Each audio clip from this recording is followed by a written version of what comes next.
શું કીધું? તમારે સંત થઈ જવું એમ? ભાંગ બાંગ નથી પીધી ને? મારા કંટારી ગયા એટલે સંત થઈ જવું. હાય હાય, આખી જિંદગી ગરમ ગરમ રોટલી ઉતારીને ખવડાવી તોય મારા કંટારી ગયા.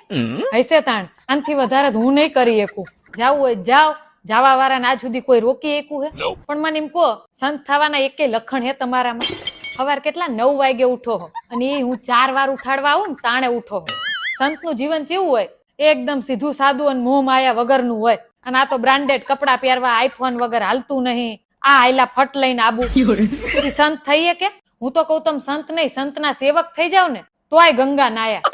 પેલા સીધા રહેતા શીખો ને પછી સંત થવાની વાતું કરજો. જાવું જ છે તો ઉપડો.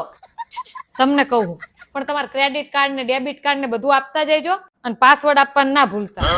પછી જાવ તમ તાર. તું શું કામ ઉપાધિ કરસ? 2 દિન તાર પપ્પા પાસા નો આવે મને કહેજે.